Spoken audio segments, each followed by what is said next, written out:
ஓம் சாந்தி. எல்லோரும் குஷியாக இருக்கிறீங்களா?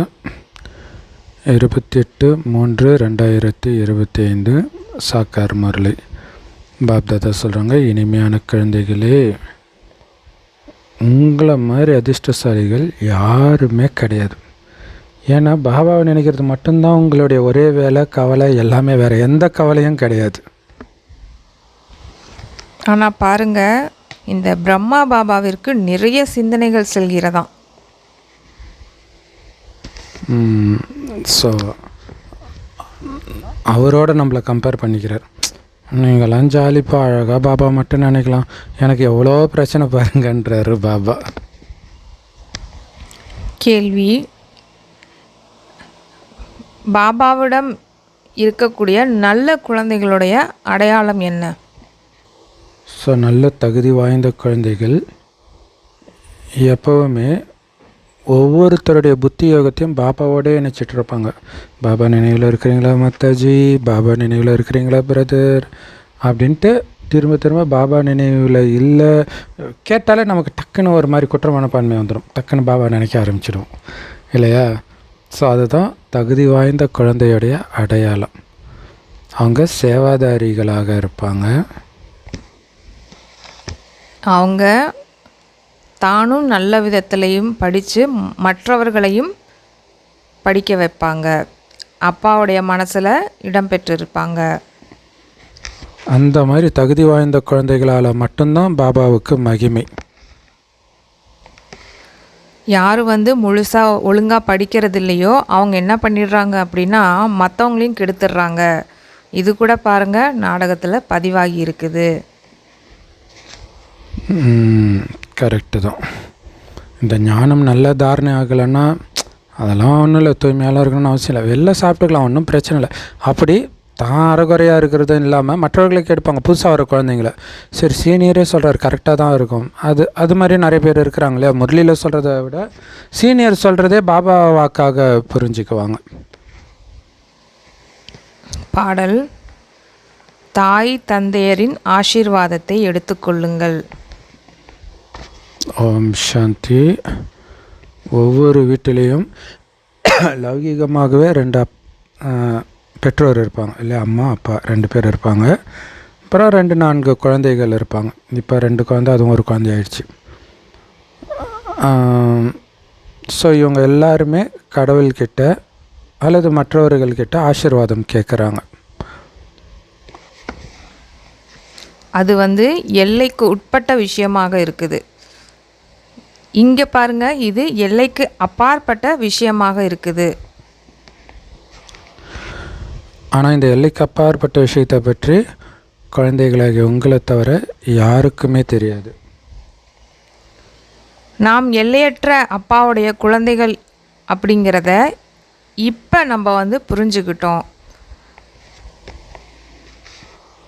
ஸோ அந்த அப்பா அம்மா எல்லைக்கு உட்பட்டவர்கள். அவங்கக்கிட்ட நீங்கள் அவங்களுக்கு பிடித்த மாதிரி நடந்து ஆசீர்வாதத்தை வாங்கினீங்க. இங்கே இருக்கிறவங்க எல்லையற்ற அப்பா அம்மா. அதாவது யார்? நம்ம சிவபாபா பிரம்மா அம்மாவை சொல்கிறாங்க. அந்த எல்லைக்குட்பட்ட தாய் தந்தையர் கூட குழந்தைகளை பாதுகாத்து வளர்க்குறாங்க இல்லையா? அதாவது இப்போ லௌகிக்கத்தில் கூட அப்பா அம்மா இருக்கிறாங்க அப்படின்னா குழந்தைங்களை பாலனை செய்கிறாங்க, அப்புறம் டீச்சர்கிட்ட போய் படிக்கிறாங்க. இவங்க பாருங்கள், இவங்க எல்லையற்ற அப்பா அம்மா. அது மட்டும் இல்லாமல் எல்லையற்ற டீச்சரும் கூட. அது மட்டும் இல்லாமல் எல்லையற்ற சத்குரு, பரமத்தந்தை, டீச்சர், பரமகுரு அப்படின்னு நிறைய பேரோடு இருக்கிறாங்க. ஸோ இதில் என்ன ஒரு விஷயம்னா, எல்லாமே ஒருவராக இருக்கிறார். அந்த பரம டீச்சரும் ஒருத்தர் தான், அப்பாவும் ஒருத்தர் தான், குருவும் ஒருத்தர் தான்.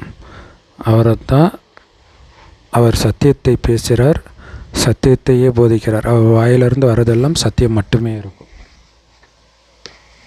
குழந்தைகளில் கூட வரிசை கிரமம் இருக்கத்தான் செய்யுது. லௌகிக்க வீட்டில் கூட 2-4 குழந்தைங்க இருக்கிறாங்க அப்படின்னா அவங்கள எவ்வளவு பாதுகாக்க வேண்டியதாக இருக்குது. 2-4 குழந்தை வளர்க்குறதுக்கே கண்ணு முழிப்புதுங்குது. இங்கே பாபாவுக்கு எத்தனை குழந்தைகள், எத்தனை சென்டர், அதாவது மதுபனில் இருக்கிறவங்க மட்டும் இல்லை, ஒவ்வொரு சென்டரில் இருந்தும் செய்தி வந்த வண்ணம் இருந்துக்கிட்டே இருக்கும். இந்த குழந்தை இப்படி இருக்குது பாபா, இந்த குழந்தை ரொம்ப அசுரகுணமாக இருக்குது பாபா, என்ன பாபா இப்படி பண்ணுவீங்க, உன் குழந்தை தானே பாபா, இப்படி டார்ச்சர் பண்ணுதே பாபா, எங்களுக்கு நாங்கள் சென்டருக்கு போகிறதா வேணாமா பாபா, இவ்வளோ தடை ஏற்படுத்துது பாபா, இந்த மாதிரி நிறைய வந்துக்கிட்டே இருக்குது கம்ப்ளைண்ட். ஸோ அப்போ பாபாவுக்கு கவலை இருக்கும் தானே இதை பற்றி.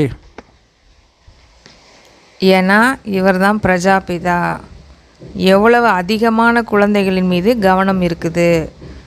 ஆகையினால தான் குழந்தைகளாகிய நீங்கள் நல்ல விதத்தில் பாபாவின் நினைவில் இருக்க முடியும் அப்படின்னு பாபா சொல்கிறாங்க. பாபா தலைப்பில் சொல்லியிருந்தாங்க இல்லையா, உங்களுக்கு பாபாவை நினைக்கிறது தவிர என்ன கவலை இருக்குது.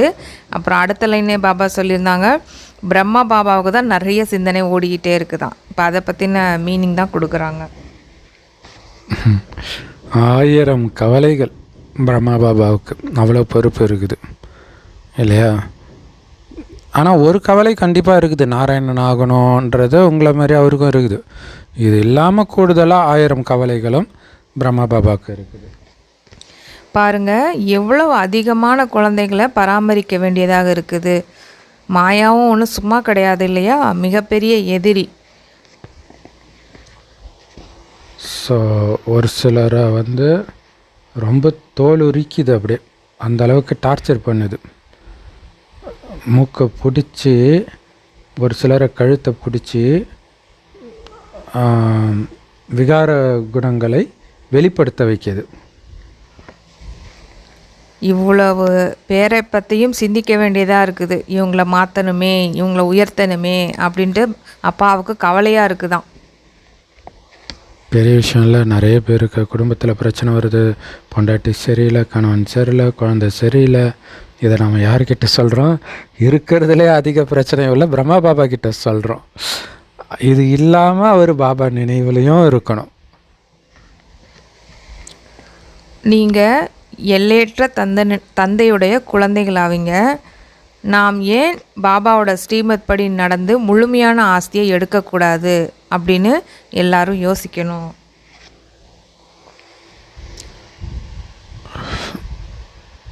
இல்லையா, அவ்வளோ கவலை உள்ள அவரால் முடியுதுன்னா ஏன் என்னால் முடியாது? அவரால் நம்பர் 1 அடைய முடியுதுன்னா ஏன் என்னால் முடியாது? முழு ஆஸ்தி அடைய முடியாது, ஏன் கூடாது? ஏன்னா அற்புதமான வாய்ப்பு நமக்கு. பிரம்மா பாபாவை விட அதிக வாய்ப்புகள் நமக்கு தான் இருக்குது. இருந்தாலும் என்ன பண்ணுறது, எல்லோரும் ஒரே மாதிரி முன்னேற முடியாதே. ராஜ்யத்தில் எல்லாரும் நாராயணன் ஆகிறது கிடையாதே. ஏன்னா இங்கே ராஜ்யம் ஸ்தாபனை ஆகிட்டு இருக்குது. இது வேற யாருடைய புத்தியிலும் வர முடியாது. இது ரொம்ப மிக உயர்ந்த படிப்பு. ராஜ்யம் கிடச்சிடுச்சு அப்படின்னா பிறகு இந்த ராஜ்யம் எப்படி ஸ்தாபனை ஆனது அப்படிங்கிறது தெரியாது. இந்த ராஜ்யம் ஸ்தாபனை ஆவது மிகவும் அதிசயமாக இருக்குது தானே. சூப்பர். ஸோ இதில் ஒரு விஷயம் பாபா டச் பண்ணுறாரு. ஒருவேளை இப்படித்தான் நம்ம ராஜ்யத்தை அடைஞ்சோன்னு தெரிஞ்சிருந்தால் அகங்காரம் வந்தாலும் வந்துட்டுருக்கோம் இல்லை. அது தெரியாதது கூட அவங்களுக்கு அகங்காரம் வராததுக்கு ஒரு காரணம். அதே மாதிரி தான் ஒரு காரியம் நம்ம செய்யும் பொழுது அந்த காரியத்தோட புத்தி ஒட்டிக்கிச்சு அப்படின்னா அகங்காரமோ அவமானமோ வந்துடும். ஆனால் பாபா நினைவில் இருக்கும்போது நீங்கள் செய்கிற மாதிரி உணர்வு ஏற்படாதனால அந்த காரியம் வெற்றி அடைந்தாலும் ஆட மாட்டீங்க, தோல்வி அடைந்தாலும் வாட மாட்டீங்க. இப்போ நீங்கள் அனுபவம் மிக்கவர்களாக ஆகிட்டே இருக்கிறீங்க. நாம் முன்னாடி எப்படி இருந்தோம், பிறகு எப்படி 84 பிறவிகள் எடுக்கிறோம் என்பது முதல்ல பிரம்ம பாபாவுக்கு கூட தெரியாது தான். ஆனால் இப்போது எல்லாமே தெரிய வந்திருக்கு. 5000 வருஷத்துக்கு முன்னாடி ராஜ்யத்தை கொடுத்த அதே பாபா தான் நீங்கன்னு சொல்கிறீங்க. ஸோ இதை நல்லா புரிஞ்சிக்கணும். இந்த சமயத்தில் தான் பாபா அனைத்து விஷயங்களையும் நமக்கு புரிய வைக்கிறாங்க. இந்த சமயத்தில் யார் எவ்வளவுதான் லட்சாதிபதி கோடீஸ்வரர்களாக இருக்கலாம், ஆனால் பாபா என்ன சொல்கிறாங்க அப்படின்னா, இந்த பணம் அனைத்துமே மண்ணோடு மண்ணாக போகிறது.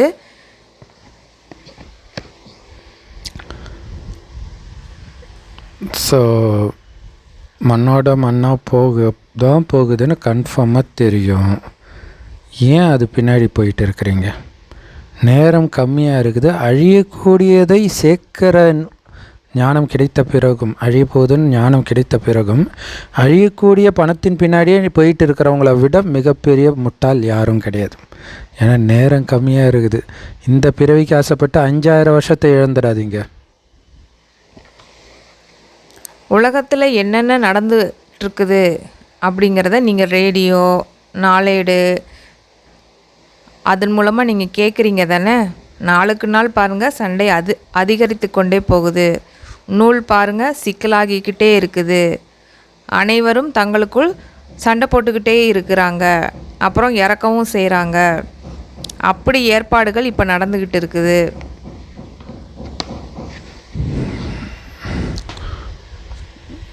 ஸோ எப்படி ஏற்பாடு நடந்துகிட்டு இருக்குன்னா, எந்த நேரமும் யுத்தம் ஸ்டார்ட் ஆகிடலாம், அந்த மாதிரி நடக்குதுன்னு அப்போ சொன்னார். இப்போ ஆல்ரெடி யுத்தம் நடந்துட்டு தான் இருக்குது எல்லா பக்கமும். ஆனால் மனிதர்களுக்கு தெரியல என்ன நடந்துகிட்ருக்குது, என்ன நடக்க போகுது அப்படின்ட்டு.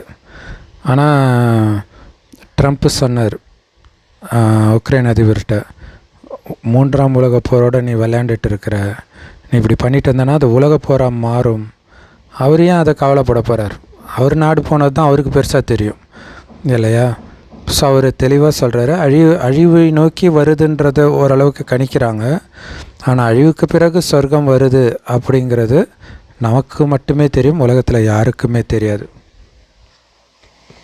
பாருங்கள், உங்களில் கூட மிக குறைவானவங்க தான் இதனுடைய முழுமையான விதத்தில் புரிஞ்சுக்கிட்டு இருக்கிறீங்க, அப்புறம் குஷியாகவும் இருக்கீங்க.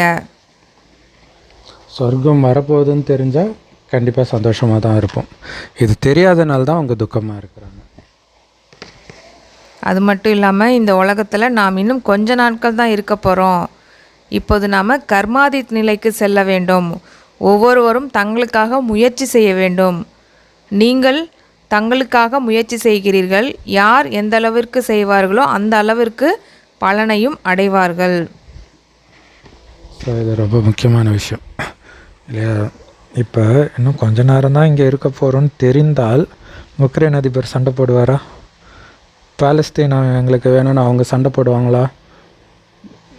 இல்லையா? வரப்போகிறது சொர்க்கம்னா இதை பற்றி கவலையே பட மாட்டோம்.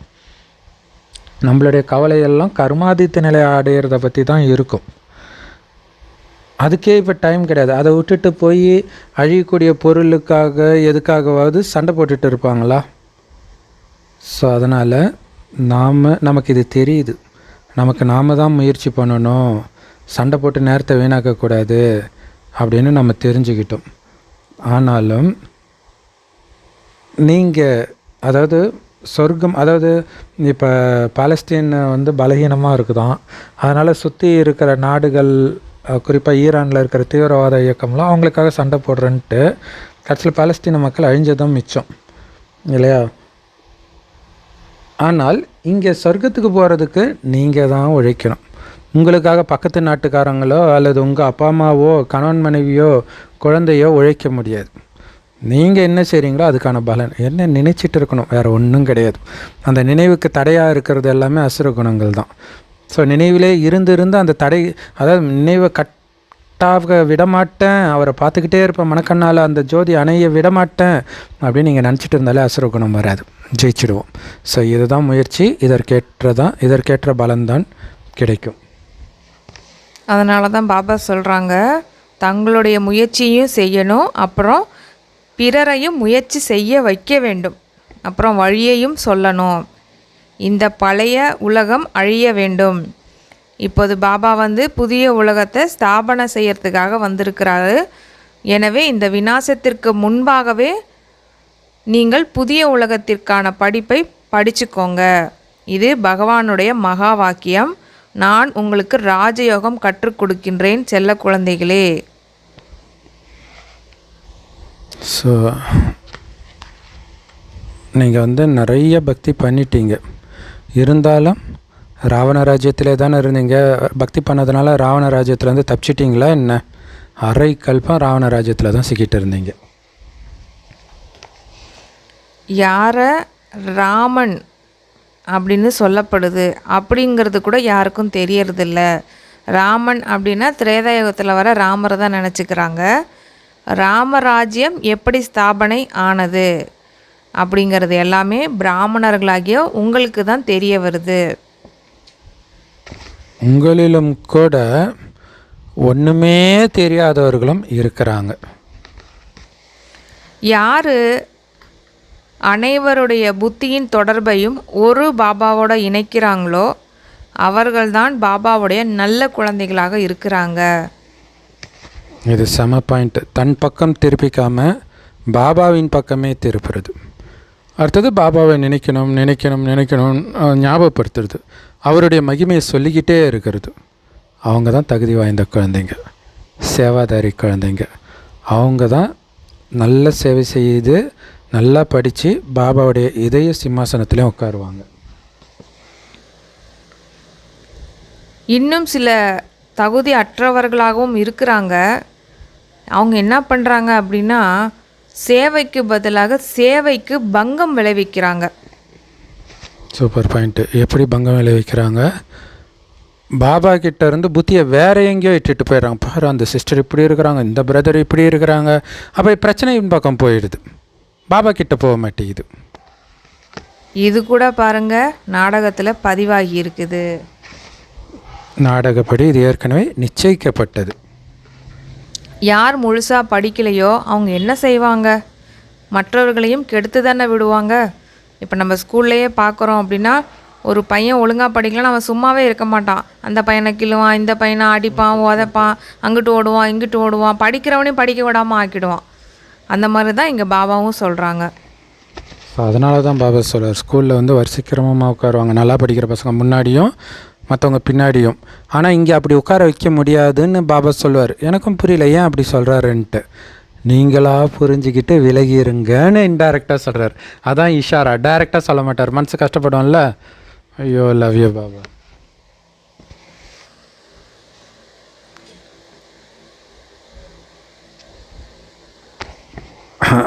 ஸோ அதனால தான் குழந்தைங்களுக்கு பாபா சொல்கிறாரு, அப்பாவை மட்டும் ஃபாலோ பண்ணுங்க, சேவாதாரி குழந்தைங்களுடைய தொடர்பில் மட்டும் இருங்க, பாபா இதய சிம்மாசனத்தில் உட்காரக்கூடிய குழந்தைங்களுடைய தொடர்பில் மட்டும் இருங்க அப்படின்னு பாபா சொல்கிறார்.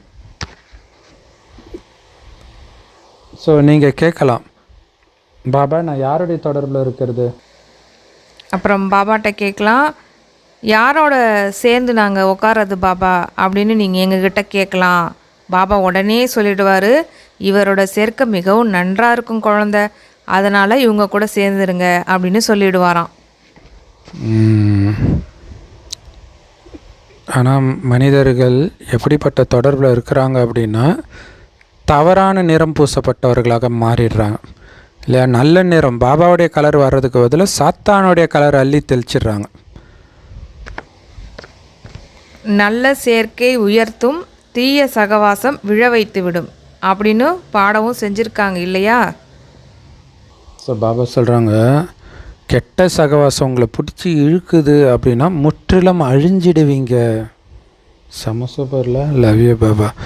லௌகீகத்திலே அப்படி தானே, ஒரே குடும்பத்தில் ஒரு 2-3 பேர் பிறந்திருந்தா கூட அந்த முன்ஜென்மத்தை அந்த கர்ம கணக்கு பாவச்சுமை ஒரு குழந்தைய கெட்ட சகவாசத்தை தேடி போக வைக்கும். அந்த ஃப்ரெண்ட் சர்க்கிள் அப்படியே இருக்கும். முன்ஜென்மத்தில் அந்த மாதிரி கெட்ட தொடர்பு இல்லைன்னா அவங்க நல்ல தொடர்புலேயே இருப்பாங்க. இப்போ ஒரே குடும்பத்தில் இருந்தாலும் ஒருவன் அழிவை நோக்கி இன்னொருத்தன் அழிவிலிருந்து விலகி இருக்கிறது காரணம் அவனை பிடிச்சி இழுக்கிறத வச்சு நம்ம புரிஞ்சுக்கலாம் இது அழிய போகுது அப்படின்ட்டு. அப்புறம் பாபா என்ன சொல்கிறாங்க, இதுவும் நாடகப்படி தான் இருக்குது அப்படின்னு சொல்கிறாங்க. ஏன் அப்படின்னா அந்த மாதிரி இருக்கிற நபர்களால் தான் வீட்டில் கூட தாசதாசிகள் வேண்டும். அதாவது ராஜ்யத்தில் பிரஜைகளுக்கு கூட யார் வேணுமா? வேலைக்காரர்கள் போன்ற அனைவரும் வேண்டும் இல்லையா? அதனால் நாடகத்தின்படி இந்த மாதிரி நடக்கவும் செய்யுது. இங்கே பாருங்கள், முழு ராஜ்யமும் ஸ்தாபனை ஆகிட்டு இருக்குது. இதில் மிகவும் பரந்த புத்தி வேண்டும். ஸோ பாபா ஏன் பரந்த புத்தி வேணும்னு சொல்கிறாரு? ஏன்னா வேலைக்காரங்களுக்கும் ஆள் எடுக்கிறாங்க, ஐயோ வேலைக்காரன் ஆகிறதுக்கா நான் இவன் கூட சேரணும் அப்படின்னு நீங்கள் விலகி இருக்கணும். அதுக்கு தான் புத்தி வேணும். சுகமாக இருக்குது, அடுத்த வீட்டு கதை பேசுகிறதெல்லாம் நல்லா இருக்குதுன்ட்டு லௌகிகத்தில் இருக்கிற அதே குணம் கொண்ட இங்கே இருக்கிறவங்கள கண்டாலே விலகி ஓடணும். முரளியை தவிர மற்றது வாயிலிருந்து வந்தாலே அவங்கக்கிட்டேருந்து விலகி ஓடணும். நீங்கள் ஸ்ரீமத்தை பெற்றுக்கொண்டு அதன்படி நடந்துக்கோங்க, இல்லைன்னா பதவி கீழானதாக ஆகிவிடும். இது படிப்பு அப்படின்னு பாபா சொல்கிறாங்க. அடிக்கடி பாருங்கள் பாபா இதை படிப்பு படிப்புன்னே சொல்கிறாங்க. அப்பா அம்மா கூட பாருங்கள், குழந்தைங்கள ஸ்கூலில் போய் விடும்போது கூட டேய் நீ அவங்க கூட சேராதரா, இல்லைன்னா நீயும் கெட்டு போயிடுவாடா அப்படின்னே சொல்லுவாங்க. ஏன்னா அவங்க கூட கெட்டு போயிட்டேன்னா இவனும் படிக்கலை அப்படின்னா அவனுடைய வாழ்க்கை என்ன ஆகும், சீரழிஞ்சு போயிடும் இல்லையா. அதே மாதிரி தான் பாபாவும் இங்கே சொல்கிறாங்க. ஏன் பாபா இதை இப்படி சொல்கிறாங்க அப்படின்னா, பாபா நம்மளுக்கு கற்றுக் கொடுக்கறது ராஜயோகம். அதாவது ஒவ்வொரு குழந்தையும் எந்த ஒரு அப்பா அம்மாவாக இருந்தாலும் என் குழந்தை பெரிய பதவி அடையணும், ராஜாவாக ஆகணும் அப்படிங்கிறது தான் ஆசையாக இருக்கும். இங்கே பாபாவுமே அதே தான் ஆசைப்படுறாரு. ஆனாலும் என்ன பண்ணுறாங்க, ஒரு சில குழந்தைங்கள் இந்த மாதிரி இருக்கிறதுனால ராஜாகிற குழந்தை கூட அவங்க கூட சேர்ந்து கீழான பதவி வந்துடக்கூடாது அப்படிங்கிறதுக்காக எச்சரிக்கையும் நமக்கு பாபா கொடுக்குறாங்க. ஏன்னா ராஜா ஆகிறதுக்கான படிப்பை கொடுக்கறது கடவுளே வந்தும் அந்த படிப்பை நீங்கள் எடுக்கலை அல்லது எடுத்தும் ஃபாலோ பண்ணலை அப்படின்னா, ஆனால் எடுத்தால் ஃபாலோ பண்ணாமல் இருக்க முடியாது. தினம் தினம் முரளி கேட்குறீங்க, புரிஞ்சிக்கிட்டு முரளி மேலே காதல் வந்தாலே உங்கள் குணம் மாறிடும். வரலை அப்படின்னா மற்ற விஷயத்தில் காதல் வரும், மாட்டிக்குவீங்க. அப்போ என்ன ஆகுனா ஒன்றுத்துக்கும் ஒரு பைசாவுக்கு பிரயோஜனம் இல்லாமல் அழிஞ்சு போயிடுவீங்கன்றார். எந்த காரணமும் இல்லாமல் அனைத்தும் அழிச்சிடுவீங்கன்றார். ஸோ இந்த படிப்பில் இப்போ ஃபெயில் ஆகிட்டீங்க, ஜென்மத்துக்கு ஃபெயில் ஆகிட்டே இருப்பீங்க, கல்பத்துக்கு ஃபெயில் ஆகிட்டே இருப்பீங்க. எவ்வளோ பெரிய எச்சரிக்கை பார்த்தீங்களா. ஜென்மத்துக்கு ஃபெயில் ஆவீங்கன்றார். இல்லை ஒவ்வொரு பிறவிலையும் வேலைக்காரன், மறுபடியும் வேலைக்காரன், கடைசி வரைக்கும் வேலைக்காரனாகவே இருப்பீங்க. அதுக்காக நம்ம பாபா குழந்தையாகி இருக்கிறோம். ஸோ கவனம் கொடுங்க. பயங்கரமான எச்சரிக்கை இன்றைய முரளி. ஸ்கூலில் கூட நம்ம ஃபெயில் ஆனால் கூட அடுத்தது அரியர்ஸு, இல்லை ஏப்ரல் மாதம் எக்ஸாம், மே மாதம் எக்ஸாம், அக்டோபர் மாதம் எக்ஸாம்ட்டு வச்சிடுறாங்க. ஆனால் இதில் ஃபெயில் ஆகிட்டா அவ்வளோதான், ரிப்பீட்டுங்கிற மாதிரி சூர்யா சொல்கிற மாதிரி ஐயோ இதே தானா நமக்கு திரும்பவும் நடக்கும். இதுதான் மிகப்பெரிய தண்டனையாகவே இருக்குன்னு நினைக்கிறேன். ஏன்னா நம்ம இதில் ரொம்ப கவனம் கொடுக்கணும். அதை தான் பாபாவுமே இங்கே சொல்கிறாங்க. இது சாதாரண விஷயம் கிடையாது. இவங்க முழுமையாக படிக்கலை அப்படின்னா என்ன பதவி கிடைக்கும் அப்படின்னு புரிஞ்சு கொள்ளப்படுது. நாம் எந்த சேவையும் செய்கிறதில்ல அப்படின்னா அவங்களாவே புரிஞ்சுக்கிறாங்க, நம்மை விட புத்திசாலிகள் நிறைய பேர் இருக்கிறாங்க அப்படின்னு. ஸோ இதில் என்னென்னா, இப்போ ஃபெயிலானால் எப்படி ஜென்மத்துக்கு ஃபெயில் ஆவீங்களோ, கல்பத்துக்கு ஃபெயில் ஆவீங்களோ, அதே மாதிரி இப்போ நீங்கள் நல்லா படித்தால் கல்பத்துக்கும் நீங்கள் நல்லா படிப்பீங்க. இது செம சூப்பரில். Love you Baba. ஆக்சுவலாக இந்து மதத்தில் இந்த நம்பிக்கை இருக்குது. ஆயுத பூஜை அன்றைக்கி நல்லா படித்தா வருஷம் ஃபுல்லாக நல்லா படிப்பான். நியூ இயர் அப்போ ஒரு நல்ல விஷயத்த பண்ணுறான்னா வருஷம் ஃபுல்லாக அந்த விஷயத்த பண்ணுவான். அது உண்மையிலே இந்த சங்கமிகத்துடைய மகிமை. இப்போ நீங்கள் பண்ணிங்கன்னா ஒவ்வொரு கல்பத்துலேயும் பண்ணிவிடுவீங்க. இப்போ எப்படியாவது முயற்சி பண்ணி நாராயணன் ஆகிடுங்க. ஒவ்வொரு கல்பத்துலேயும் நீங்கள் தான் நாராயணன், டவுட்டே கிடையாது. அதனால் பாபா என்ன சொல்கிறாங்க அப்படின்னா, புத்திசாலித்தனமாக நடந்துக்கோங்க. புத்திசாலிகளை தான் லெக்சருக்கும் கூப்பிடுவாங்க இல்லையா. சிவானி தீதியை போட்டு கூப்பிட்டுருக்குறாங்க எல்லோரும், வேறு யாரையுமே கூப்பிட மாட்டுறாங்க. இதுதான் கொடுமை இல்லையா. மற்றவர்களும் அவங்களா போய்க்கிறாங்களே தவிர சிவானி தீதியை தான் அவ்வளோ போட்டு கூப்பிட்றாங்க. ஏன்னா அவ்வளோ புத்திசாலி. யார் புத்திசாலியாக இருக்கிறாங்களோ அவங்க கண்டிப்பாக உயர்ந்த பதவியும் அடைவாங்க.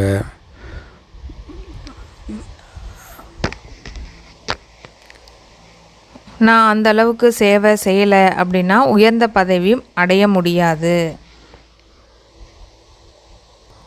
ஸோ ஆசிரியருக்கு மாணவர்களை பற்றி ஈஸியாக புரிஞ்சுக்கோங்க என்ன பதவி அடைவாங்கன்ட்டு.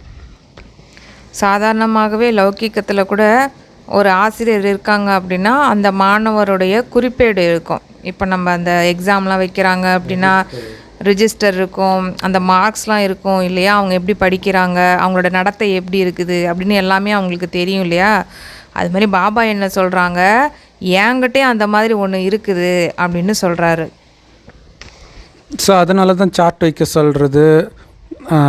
இது இல்லாமல் சென்டரில் கீதா பாடசாலையில் அட்டண்டன்ஸும் போடுவாங்க. இதில் ரொம்ப முக்கியமானது எது அப்படின்னு கேட்டோம்னா யோகத்தினுடைய விஷயமாகும். யோகா நல்லா இருந்தால் கண்டிப்பாக நடத்தை நல்லாயிருக்கும். நடத்தை நல்லா இல்லைனாலே நீங்கள் யோகத்தில் இல்லைன்னு புரிஞ்சுக்கலாம். படிப்பில் கூட எங்கேயாச்சும் அகங்காரம் வந்துடுது.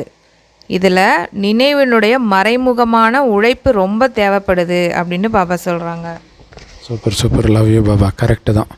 முரளி படிக்கிறோம், அதை மற்றவங்களுக்கு சொல்லும்பொழுது அகங்காரம் வரலாம். நம்ம நல்லா எடுக்கிறோமே, எல்லோரும் விட நம்ம நல்லா இருக்கிறோமே அப்படிங்கிற உங்களை அறியாமல் அகங்காரம் வரும். ஆனால் யோகத்தில் இருக்கும் பொழுது அகங்காரம் வரவிடாது இல்லையா. அதுவும் குறிப்பாக பாபா சொன்ன பாயிண்ட்டை ஞாபகம் வச்சுக்கும்போது அந்த பாயிண்ட்டே உங்கள் அகங்காரத்தை உடைக்கிற மாதிரி தான் இருக்கும். ஸோ அதனால தான் யோகத்தின் குப்த முயற்சி பண்ணிக்கிட்டே இருக்கணும். ஆகையினால பாபா எங்களால் யோகத்தில் இருக்க முடியவில்லை என்று நிறைய பேருடைய புகார் வருதான். யோகம் என்ற வார்த்தையை தயவுசெய்து நிப்பாட்டிடுங்க அப்படின்ட்டு பாபா புரிய வைக்கிறாராம். நினைவு அவ்வளோதான். உங்களுக்கு ஆஸ்தியை கொடுக்குறாரு, அவரை நினைக்க முடியாதா? அவர் கொடுக்குறாருன்னு ஞாபகம் வச்சுக்க முடியாதா? சூப்பராக கேட்குறாரு இல்லையா. அதுவும் எப்படி பிச்சைக்காரனாக இருந்த உனக்கு ராஜ பதவியை கொடுக்குறவன நீ ஞாபகம் வச்சுக்க மாட்டியான்னு கேட்குறாரு. என்ன ஒரு ஆச்சரியம், அதிசயமாக இருக்குது அப்படிங்கிறார் பாபா. ஹே ஆத்மாக்களே, நீங்கள் தந்தையாகிய என்னை நினைவு செய்வதில்லை. நான் உங்களுக்கு வழி சொல்ல வந்திருக்கிறேன். நீங்கள் என்னை நினைவு செய்தீர்கள் என்றால் இந்த யோகா அக்னியின் மூலம் அத்தனை பாவமும் அழிஞ்சிடும் அப்படின்னு பாபா சொல்கிறாங்க. அப்பேற்பட்ட தந்தையை ஏன் உங்களால் நினைக்க முடியல அப்படிங்கிறாரு. சூப்பர் இல்லையா. அப்பாவை நினைக்க முடியலன்னு சொல்கிறீங்களான்னு கேட்குறாரு இல்லையா. சரியான வழியை காட்டி அழைச்சிட்டு போகிறேன், பாவத்தை அழிக்கிறதுக்கான வழியை சொல்கிறேன். அந்த வழியே என்னை நினைக்கிறது தான். நினைக்க முடியல, பரவாயில்ல. ஆக்சுவலாக இந்த வழியை சொல்கிறனாவது நினைக்கலாம்ல, உங்களுக்கு ஆஸ்தியை கொடுக்குறனாவது நினைக்கலாம்ல. அதான் நினைக்கிறதுக்கு பல 1000 காரணங்கள் பாபா சொல்லியிருக்கார். அந்த 1000 காரணங்களும் 1000 மகிமைகள். ஸோ அந்த ஒரு காரணமாக நினைத்து அவரை நினைவு பண்ணுங்கள். இதை செய்தவனே அதை செய்தவனேன்ட்டு ஆஞ்சநேயர் மகிமை அப்படி இப்படின்னு பாடுவாங்க இல்லையா. ஸோ அதையெல்லாம் நாம் பாபாவை நினைவு செய்தாலே போதும். என்னென்ன பண்ணார், குப்பையில் இருந்த எண்ணெய் கோபுரத்தில் வைக்கிறிய பாபா, விகாரத்தில் மூழ்கி கடந்த எண்ணெய் பரிசுத்தமாக ஆக்குனியே பாபா, அவ்வளோ எதுக்கெடுத்தாலும் எரிஞ்சு விழுந்த எண்ணெய் அப்படியே அமைதியாக ஆக்குனியே பாபா, கண்டதையெல்லாம் தின்ன எண்ணெய் எப்படி பாபா இப்படி ஆக்கின, இப்படி நினைங்க, இப்படி பேசுங்க. இதுதான் யோகமே. பக்தி மார்க்கத்தில் பாருங்கள், மனிதர்கள் எவ்வளோ ஏமாற்றம் அடைகிறாங்க. கும்பமேளாவில் எவ்வளோ குளிர்ந்த நீரில் போய் குளிக்கிறாங்க, எவ்வளோ கஷ்டத்தை பொறுத்துக்கிறாங்க பாருங்கள். இங்கே அப்படி ஏதாவது கஷ்டம் இருக்குதா என்ன? எந்த கஷ்டமும் இல்லை இல்லையா. எவ்வளோ பெரிய கஷ்டம், உயிரே போச்சு. மகா கும்பமேளாவில் எத்தனை பேர் இறந்தாங்க, 100 கணக்கில் இறந்தாங்க. அவ்வளோ கஷ்டப்பட்டு எதுக்கு போனாங்க? அதுவும் சாதாரண மரணம் இல்லை, ஏறி மெரிச்சு இப்படியே 2 தடவை இறந்தாங்க. இங்கே அப்படி ஏதாவது கஷ்டமாக கொடுக்குறாரு, ஜாலியாக நினச்சிட்டு இருங்க இல்லையா. ஸோ முதல் தரமான குழந்தைகளாக இருந்தால் அந்த பிரியதர்ஷனுடைய உண்மையான காதலிகளாக மாறிடுவாங்க. அவரை நினச்சிக்கிட்டே இருப்பாங்க, மீரா மாதிரி இல்லை. கிரிதர கோபாலன்ட்டு அந்த ராஜ்யத்தை விட்டு துரத்துனது கூட அவங்களுக்கு தெரியாது. அந்த உணர்விலே அவங்க இருக்க மாட்டாங்க. எனக்கு பிடிச்சது அந்த கிரிதர கோபாலனோடு இருக்கணும், அதுதான் அவங்களுக்கு மைண்டில் ஓடிக்கிட்டே இருக்குது. அதேமாரி ராமரை கூட காட்டுக்கு அனுப்புறதுக்கு அவங்க அப்பா சொன்னாருன்னு சொல்லும்போது, எங்கள் அப்பாவுக்கு எனக்கு எது பிடிக்கும்னு தெரிஞ்சிருக்குது, எனக்கு வனவாச வாழ்க்கை தான் பிடிச்சிருக்குன்னு அவருக்கு தெரிஞ்சிருக்குது அப்படின்னு சொல்கிறார். ஆனால் அங்கே கடவுளுடைய நினைவை பற்றி சொல்லலை. பட் இங்கே பாபா சொல்கிறார், நீங்கள் உண்மையிலே பாபா நினைவில் இருக்கிறீங்கன்றதை எப்படி திரும்ப நிரூபிக்க முடியும்? சுற்றி நடக்கிற எதுவுமே உங்களுக்கு வலியை கொடுக்கக்கூடாது. நம்பிக்கை துரோகம், இயற்கை சீற்றம், பிரியமானவர்களுடைய மரணம், எதுவுமே அந்த பாபா நினைவில் அப்படியே உங்களையே தொலைச்சி அந்த ஆனந்தத்திலே மூழ்கும்போது சுற்றி இருக்கிற எதுவுமே தெரியாத போது தான் best lover award goes to you. இல்லை, சிறந்த காதலிக்கான விருது யாருக்கு கிடைக்குது? என்ன அந்த விருது? நாராயணன் பட்டம்.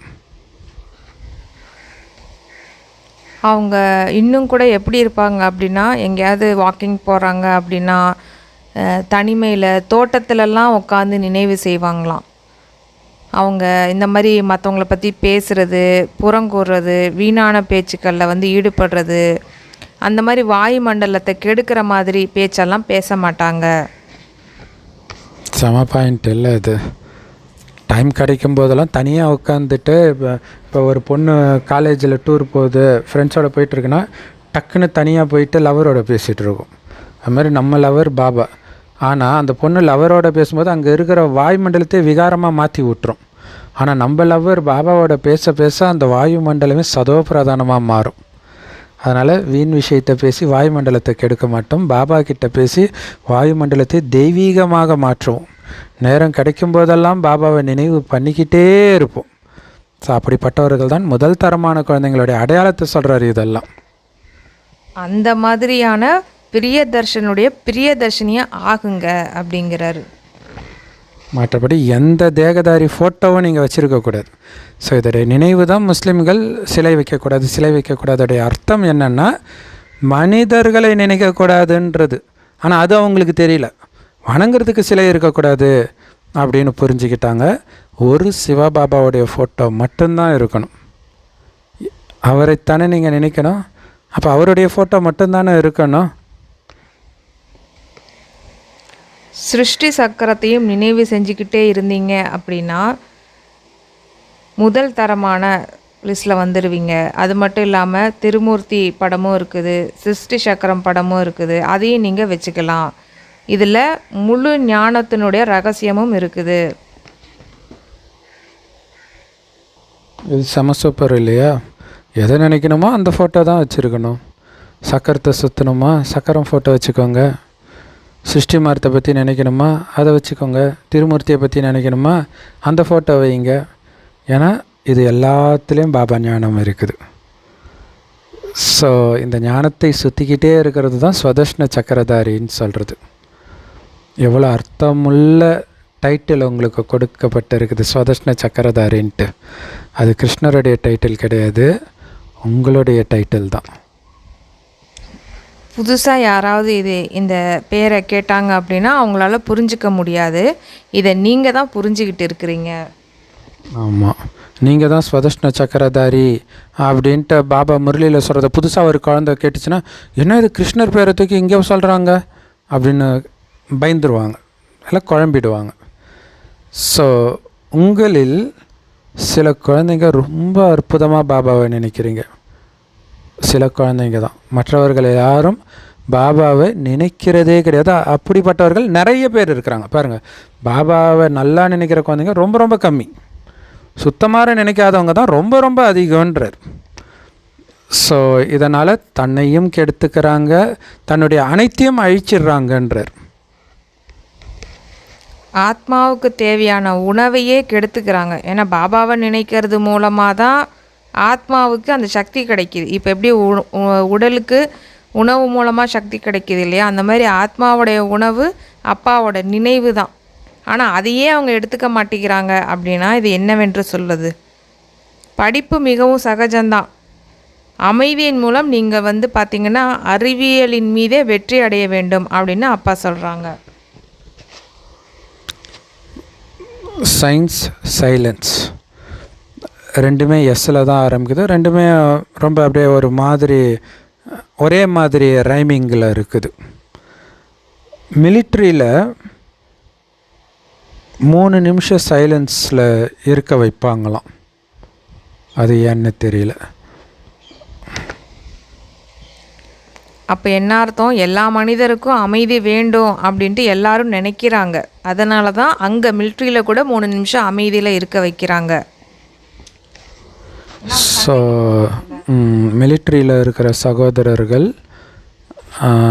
இதை கேட்டிங்கன்னா அவசியம் கமெண்ட்லேயோ அல்லது எனக்கு வாட்ஸ்அப்பில் தெரிவிங்கள். அது மாதிரி 3 நிமிஷம் சைலன்ஸ் எப்போ இருக்க வைப்பாங்க, தினமுமா, எதுக்காக அப்படின்ட்டு போடுங்க.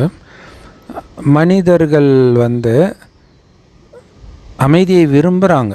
இருந்தாலும் உண்மையிலே அமைதிக்கான இடம் ஆத்மாக்கள் வசிக்கிற இடம்தான், அந்த பிரம்மாண்டம் அல்லது பரந்தாமம் தான் அப்படிங்கிறது யாருக்குமே தெரியாது. உங்களுக்கு தான் அந்த ரகசியம் தெரியும். இல்லை நீங்கள் என்ன பண்ணுவீங்க? அமைதியாக இருந்து அமைதியாக இருக்கிறதில்ல. எந்த காரியம் செஞ்சுட்டு இருந்தாலும் புத்தி அங்கே போயிட்டாலே அது அமைதியாகிடும். அப்படியே பாபா பார்த்துக்கிட்டே இருக்க வேண்டியதுதான். அந்த மயக்கத்திலே இங்கே காரியத்தை செய்ய வேண்டியதுதான். பரந்தாமத்தில் பாருங்கள், நம்ம சிறு புள்ளியாக இருக்கிறோம். அங்கே அனைத்து ஆத்மாக்களுடைய மரம் கூட மிக அதிசயமாக இருக்குது அப்படின்ட்டு அப்பா சொல்கிறாங்க. அதேமாரி மனிதர்கள் சொல்கிறாங்க, புருவ மத்தியில் ஒரு அற்புதமான அதிசயமான நட்சத்திரம் ஜொலிக்குது. வள்ளலார் கூட புருவ மத்தியை மறக்காதீங்க அப்படின்னு எல்லாருமே அந்த புருவ மத்தியிலே கவனம் கொடுத்துட்டு இருக்கிறாங்க. ஸோ அதனால தான் தங்க திலகத்தை செய்து ரொம்ப சின்னதாக செய்து அங்கே வைக்கிறாங்களாம். ஸோ தெய்வங்களுடைய சிலையில் அப்படி வைக்கிறாங்க. அல்லது பணக்காரங்களாக இருந்தால் அவங்களே கூட அப்படி வச்சுருப்பாங்க. ஆத்மாவும் புள்ளியாக இருக்குது. பாபாவும் என்ன பண்ணுறாரு? அவருக்கு பக்கத்தில் அமருகின்றார். அதாவது பிரம்மா பாபாவுடைய ஆத்மாவுக்கு பக்கத்தில். ஸோ சாது சந்நியாசிகள் உட்பட யாருக்குமே தன்னுடைய ஆத்மாவை பற்றியே தெரியாது. அங்கே தன்னுடைய ஆத்மாவை பற்றியே தெரியறதில்ல அப்படின்னா அவங்களுடைய சுயதரிசனத்தை பற்றி அவங்களுக்கே தெரியாது. அவங்களோட ஹிஸ்ட்ரி அவங்களுக்கு தெரியாது. நான் யார் அப்படிங்கிறதே அவங்களுக்கு தெரியாது. அந்த நான் யார் அப்படிங்கிறதே பாபா சொன்னதுக்கப்புறமேல தான் நமக்கே தெரியுது. அப்போ பாபாவும் அதை தான் கேட்குறாங்க. ஆத்மாவே தெரிந்து கொள்ளாத போது பரமாத்மாவை மட்டும் எப்படி நீங்கள் தெரிஞ்சுக்க போகிறீங்க? இது சூப்பரில். உங்களுடைய வாழ்க்கை வரலாறே தெரியலன்னா பரமாத்மாவுடைய வாழ்க்கை வரலாறு எப்படி தெரியும்? இன்னொன்று ஆத்மா எப்படி இருக்குது அதுவுமே தெரியாது. அதே மாதிரி தான் பரமாத்மாவை பற்றியும் தெரியாது. ஸோ பிராமண ஆத்மாக்களாகிய நீங்கள் மட்டும்தான் ஆத்மாவை பற்றியும் பரமாத்மாவை பற்றியும் தெரிஞ்சிருக்கிறீங்க. மற்ற தர்மத்தை சார்ந்தவர்களால் இதை பற்றி விளக்கம் கொடுக்கவே முடியாது. ஸோ இப்போ தான் அந்த குட்டி புள்ளி ஆத்மா 5000 வருடம் முழு நடிப்பை எப்படி நடிக்குது அப்படிங்கிறத நீங்கள் புரிஞ்சிருக்கிறீங்க. ஸோ நிறைய சத்சங்கங்கள் நடத்துகிறாங்க. இருந்தாலும் அதுக்கெல்லாம் போனால் கூட எதுவுமே அவங்க புரிஞ்சிக்கிறது கிடையாது. இங்கே பிரம்மா பாபா கூட பாருங்கள், நிறைய குருமார்களை வச்சிட்டு இருந்தார். இவர்கள் அனைவரும் பக்தி மார்க்கத்தினுடைய குருமார்கள் அப்படின்ட்டு பாபா சொல்கிறாங்க. ஞான மார்க்கத்தினுடைய குரு ஒரே ஒருவர் தான், அவர் தான் சிவபாபா. ஸோ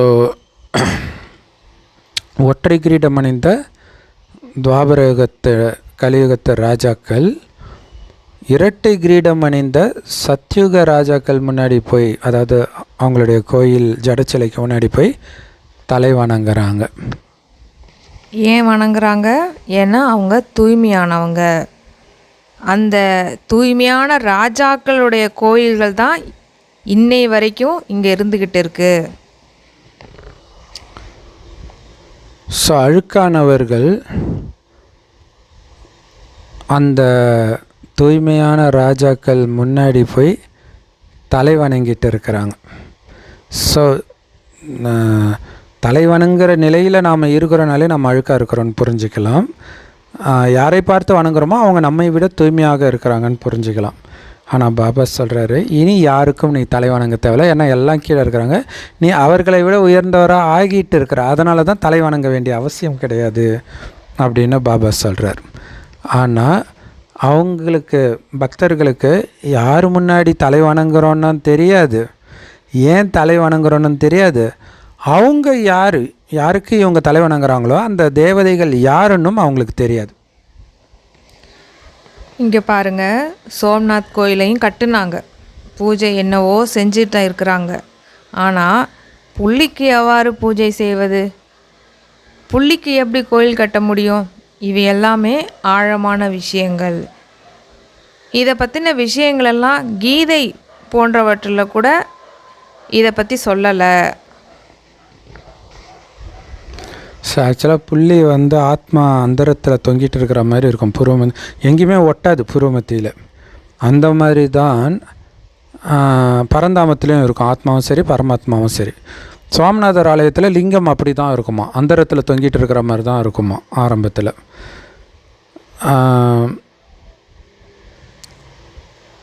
ஸோ இந்த விஷயங்கள் எதுவுமே கீதையில் கிடையாது. ஆத்மா புள்ளி, பரமாத்மா புள்ளி, இதெல்லாம் இல்லை. எதனால் சிவலிங்கம் வருது இதுவும் இல்லை.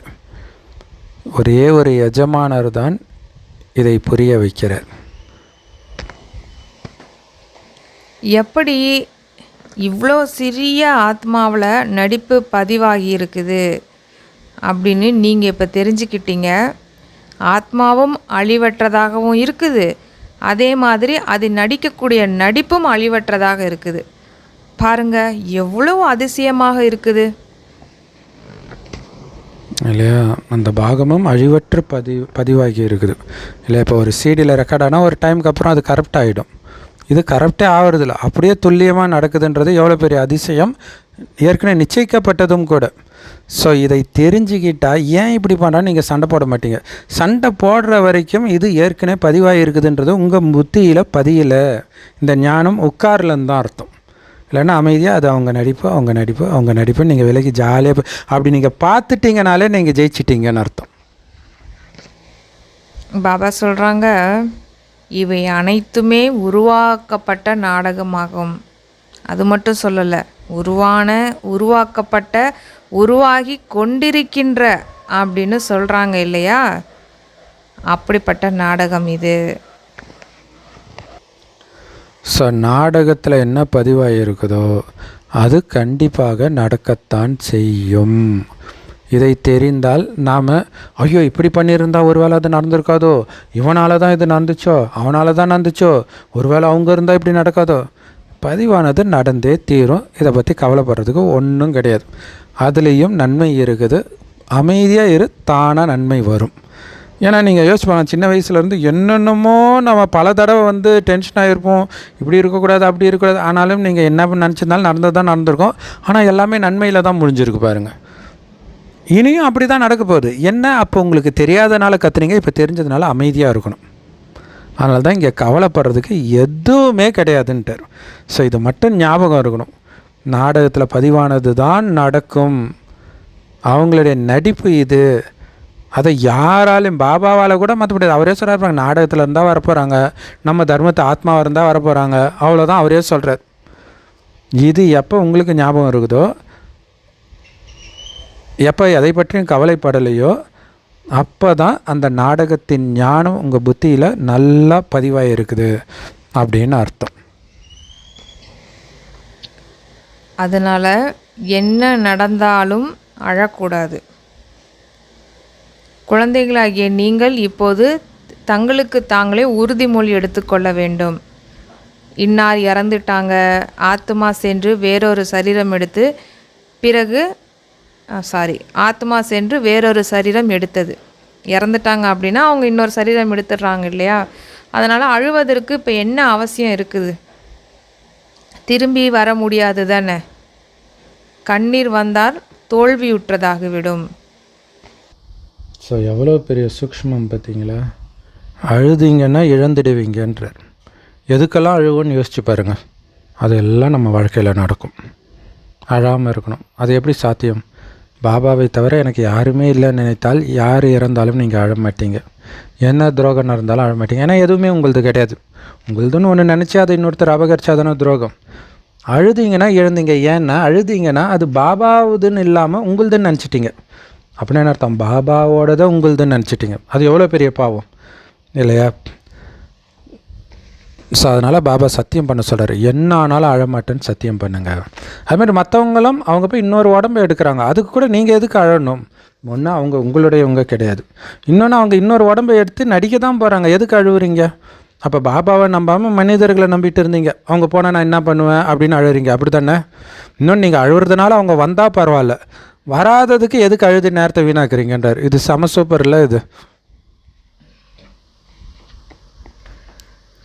தூரத்தில் பிரம்மத்தில் இருக்கக்கூடிய தந்தையை பற்றி முன்னாடி கவலை இருந்துச்சு உங்களுக்கு, இப்போ அவர் கிடச்சிட்டாரு. அப்படிங்கிறப்போ மீதி என்ன இருக்குது? எல்லா மனிதர்களுக்கும் என்ன ஒரு பிரச்சனை வந்தாலும் பார்த்திங்கன்னா கடவுளே கடவுளேன்னு தான் கூப்பிடுவாங்க. ஓ மை காட், அடிக்கடி இந்த வார்த்தையை நம்ம கேட்டிருப்போம் இல்லையா? வாங்க, தயவுசெய்து வாங்க அப்படின்னே கூப்பிடுவோம். என்ன ஒரு பிரச்சனை வந்தாலும் மனிதர்களுக்குள்ள அந்த பாச பிணைப்புனால பிரச்சனை வந்தாலும் கூட கடவுள்கிட்ட தான் வேண்டுவாங்க, தயவுசெய்து வந்து காப்பாற்றுங்க அப்படின்னு. அப்படிங்கிறப்போ அவரே கிடச்சிட்டாரு, ஏன் அவரை காப்பாற்ற சொல்கிறோம்? அப்போ காப்பாற்ற சொல்கிறோம், கடவுள் வாங்க வந்து காப்பாற்ற சொல்கிறோம் அப்படின்னா அப்போது காப்பாற்றக்கூடிய விஷயத்தை தான் அவர் பண்ணுறார். அப்போ அவரே கிடச்சிட்டாரு அப்படிங்கிறப்போ என்ன இருக்குது நீங்கள் கவலைப்படுறதுக்கு? ஸோ பாபா சொல்கிறாங்க, என்னை மட்டும் நினைவு செய்யுங்க, உங்கள் அப்பாவை மட்டும் நினைவு செய்யுங்க. ஏன்னா இந்த ராஜ்யத்தை ஸ்தாபனை பண்ணுறதுக்கு ஒரே தடவை நான் வரேன், சொர்க்கத்தை இழந்த அந்த ராஜ்யத்தை மீண்டும் கட்டி எழுப்புகிறேன், அதுக்காக பாபா வந்துட்டார்.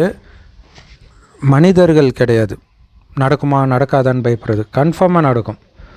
அப்போ எவ்வளோ குஷியாக பாபாவை நினைக்கணும். இதில் சண்டை போன்ற விஷயங்கள்லாம் எதுவுமே கிடையாது. சண்டை நடந்துச்சு, பாண்டவர்கள் மட்டுமே எஞ்சியிருந்தாங்க அப்படின்னு கீதையில் போடப்பட்டிருக்குது. அதுவும் கடைசியில் பாண்டவர்கள் வந்து நாயை எடுத்துகிட்டு மலை மேலே ஏறினாங்க, எல்லாமே கரைஞ்சிட்டாங்க மலையோட அப்படின்னு காட்டிட்டாங்க. இந்த விஷயம்லாம் மனசில் நிற்கவே இல்லை யாருக்குமே. இவை அனைத்தும் கட்டுக்கதைகள். அது பாருங்கள், ஜெயிச்சிட்டு செத்து போயிட்டாங்க, அப்புறம் எதுக்கு தான் அந்த யுத்தம் நடந்துச்சு? ஸோ அப்போ அதுக்கு அர்த்தமே இல்லாமல் போயிடுச்சு இல்லையா? ஜெயித்தாங்க, மலையில் போய் கரைஞ்சி போயிட்டாங்க, காணாமல் போயிட்டாங்கன்றதுக்கு என்ன செய்தியை சொல்ல வருது? அதான் பக்தி மார்க்கத்தின் கதை. பாபா சொல்கிறாரு, அதன் மீதெல்லாம் உங்களுக்கு இப்போ வெறுப்பு வரணும். பழைய புராண கதைகள், பக்தி கதைகள், பழைய விஷயங்கள், பழைய பொருட்கள், பழைய நபர்கள், பழைய உறவுகள் எல்லாத்தின் மீதும் வெறுப்பு வரணும். இந்த வெறுப்புன்றதே ஒரு கசப்பான வார்த்தை.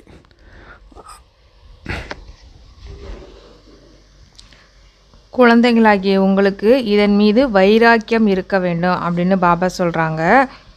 பழைய பொருட்களின் மீது வெறுப்பு ஏற்படுது, அப்படி தானே? இப்போ பழைய விஷயங்கள் ஏதாவது இருக்குது அப்படின்னா, பொருள் பழைய ட்ரெஸ்ஸாக இருக்கலாம், இல்லை பழைய கட்டிலோ பீரோவோ எந்த ஒரு பொருளாக கூட இருக்கட்டும், ரொம்ப பழசாயிடுச்சு அப்படின்னா அது பார்க்குறதுக்கும் பிடிக்க மாட்டேங்குது, எடுத்து தூக்கி வெளில போட்டணும் அப்படின்னு தான் தோணுது இல்லையா? அப்போ பழைய அந்த வெறுப்பு அப்படிங்கிறது கடுமையான வார்த்தை அப்படின்னு பாபா சொல்கிறாங்க. வைராக்கியம் அப்படிங்கிறது இனிமையான வார்த்தை. அப்போ பாபா வந்து வெறுப்புக்கும் அந்த வைராக்கியத்துக்கும் உள்ள வித்தியாசத்தை இன்றைக்கி சொல்கிறாங்க பாருங்கள், சூப்பராக சொல்லியிருப்பார் பாபா. ஞானம் கிடைக்கிறது என்றால் பக்தியின் மீதுள்ள வைராக்கியம் ஏற்பட்டு விடுகிறது அப்படின்னு அர்த்தம். அதாவது பக்தி செஞ்சு தான் நம்மளுக்கு ஞானம் கிடைக்கிது, ஆனால் பக்தி மேலே நம்மளுக்கு வெறுப்பு வரல, ஒரு வைராக்கியம் வந்துடுது அப்படிங்கிறாரு. இனிமேல் நான் அதை செய்ய மாட்டேன், அது வெறுப்பாக மாறலை, ஆனால் அது வைராக்கியமாக மாறிடுது அப்படிங்கிறார். இது வந்து சூப்பரான பாயிண்ட் இது. கரெக்டு. ஏன்னா பக்தியில் என்னென்னா நீங்கள் எதுவும் பண்ண மாட்டீங்க, ஐயோ கடவுளை என்னை காப்பாற்று, கடவுளை என்னை காப்பாற்று, கடவுளை என்னை காப்பாற்றுன்னு கதறுவோம். இப்போ பக்தி கிடச்சிச்சு, எதாக இருந்தாலும் தாங்கிக்க. தீச்சட்டி சுமக்கிறாங்களே பக்தியில், அந்த மாதிரி அதை சுமக்கக்கூடிய தைரியம் வந்துடுச்சு. பாபா கூட இருக்கார், எல்லாத்தையும் நன்மையிலே அமையும். அமைதியாக பாபா நினைவில் இருந்தன்னா எந்த வழியும் உனக்கு இருக்காதுன்றார். இதுதான் இந்த வைராக்கியம். ஸோ அதனால் இங்கே வெறுக்கலை யாரையும், வைராக்கியம் வருது. ஸோ பக்தியின் பலன் ஞானம் என்றால், ஞானத்தின் பலன் 21 பிறவிக்கு சத்தியுக திரேதாயுகத்தில் நீங்கள் அனுபவிக்க போகிறீங்க. அங்கே சத்தியுகத்தில் ஞானத்திற்கு அவசியமே இருக்கிறது கிடையாது. ஏன்னா ஞானம் எதுக்கு கொடுக்கப்படுது? இப்போ ஒரு குழந்தைக்கு வந்து கல்வி எஜுகேஷன் கொடுக்குறாங்க அப்படின்னா அந்த குழந்தை நல்லபடியாக அதை கற்றுக்கிட்டு பெரிய குழந்தையாகி அதுக்கப்புறம் அது ஒரு நல்ல வேலையில் சேர்ந்து தன்னுடைய வாழ்க்கையை நல்லபடியாக அமைச்சிக்கணும் அப்படிங்கிறதுக்காக தான் அங்கே கல்வியே கொடுக்கப்படுது. அங்கே தான் எல்லோரும் நல்லா தானே இருக்கிறாங்க. அப்படிங்கிறப்ப அங்கே எதுக்கு கல்வி, அங்கே எதுக்கு எஜுகேஷன், அங்கே எதுக்கு ஞானம்? அப்புறம் என்ன ஆகுது? நீங்கள் இறங்கும் மார்க்கத்தில் வந்துடுறீங்க. அதாவது சத்தியுகம், திரேதாயுகம், துவாபரகம், கலியுகம் அப்படின்ட்டு அப்படியே வரிசையாக கீழே இறங்க ஆரம்பிச்சிடுறீங்க. இப்போது இருக்கிறது கடைசியாகும். சூப்பரான உதாரணம் சொன்னீங்க சிஸ்டர். இவ்வளோ நாள் இது யோசித்ததே கிடையாது. ஏன்னா கரெக்டு தான். இப்போ கார் ஓட்ட கற்றுக்குறீங்கன்னா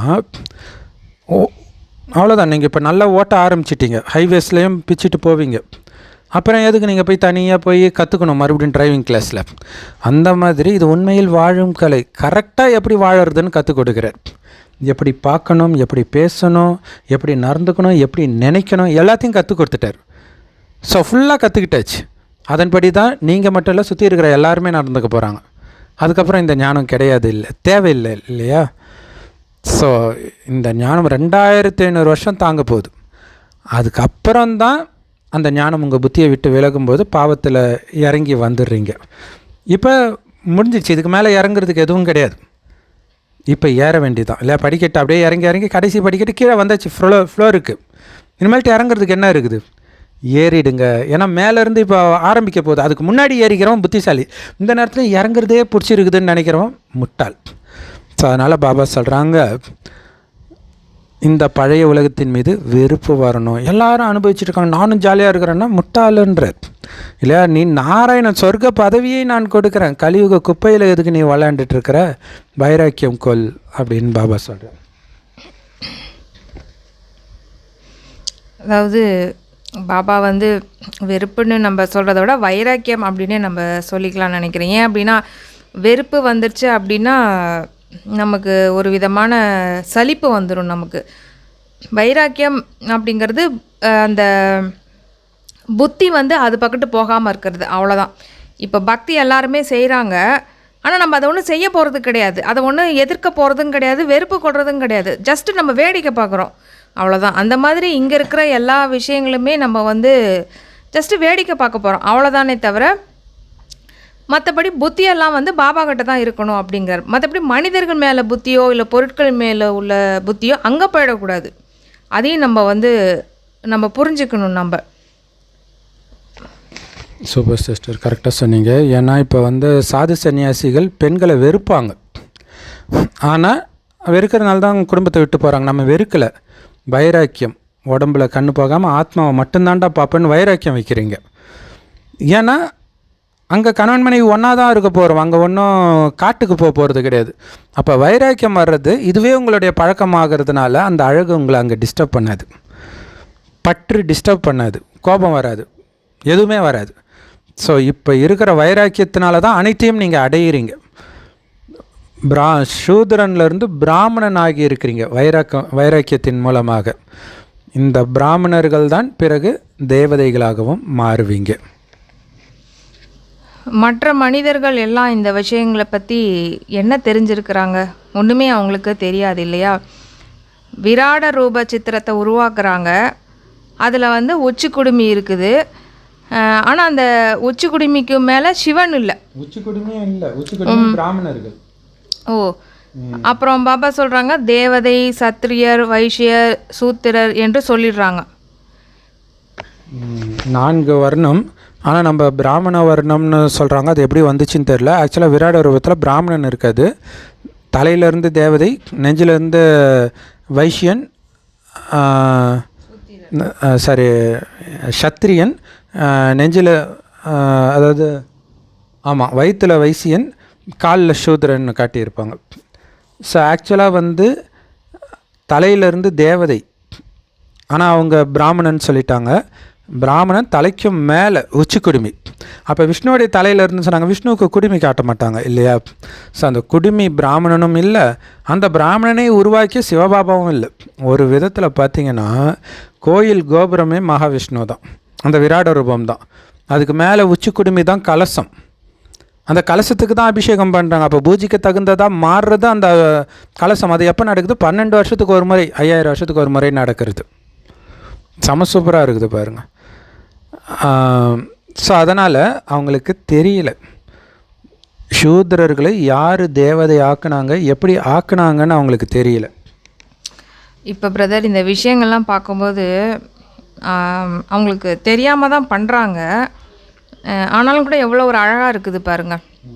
ரொம்ப ஒரு சில விஷயங்கள்லாம் பார்க்கும்போது இதெல்லாம் எதுக்கடா பண்ணுறாங்க அப்படிங்கிற மாதிரியே நமக்கு தோணும். கலசத்தெல்லாம் வச்சுட்டு அங்கே அபிஷேகம் பண்ணிட்டு அந்த அபிஷேகம் தண்ணி நம்ம மேலே விழுந்தா நம்ம பாவம்லாம் போய்டும், நமக்கு நல்லது நடக்கும் இப்போல்லாம் சொல்கிறாங்க இல்லையா.